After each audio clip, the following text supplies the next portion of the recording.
Halika! Halika! Natutulog ka na? Bilisan mo dyan. Tagal na. 4! 5! Bilisan mo! Natutulog ka. Ang misyon nyo, magbanta ng baril. Ha? Bakit ka natulog? Ha? Gising na kaiga nga eh. Sinungaling. Doon! Sukulog ka doon.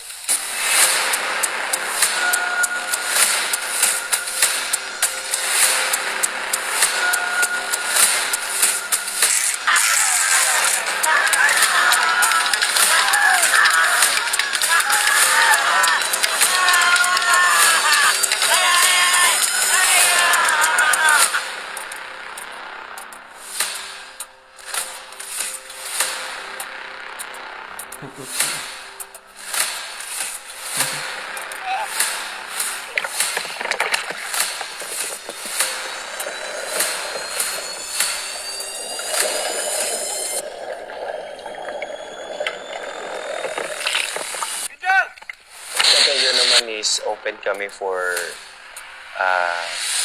every branch of service. Open siya for Air Force, Navy, and sa mga pulis na counterpart namin.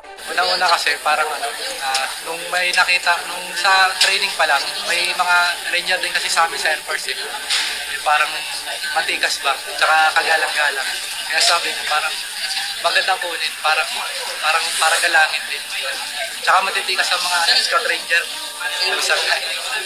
Ngayon lang ako nag-take ng SR course kasi ito rin yung time na binigyan ako ng chance. Actually, nag-apply ako since 2010 pa. Then, nagkataon din na exigency nga ng sabi natin exigency service. So, all the time na mag-apply ako, kailangan na for deployment kami.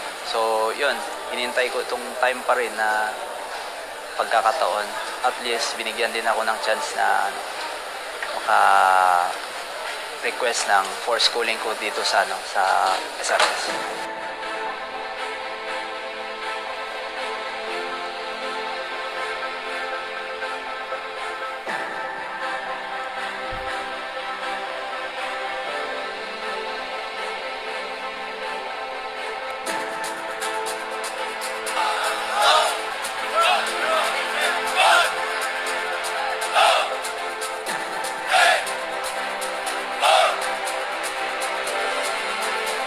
Yung value ng musang para sa isang Scout Ranger. When we say musang, that is, kumbaga, sariling dialect yan natin as Filipino. Pero actually, that is a Black Panther. Since walang Black Panther kasi dito sa Pilipinas, naghaharap tayo ng native sa atin na belong sa family ng cat, which is yung musang na tinatawag natin.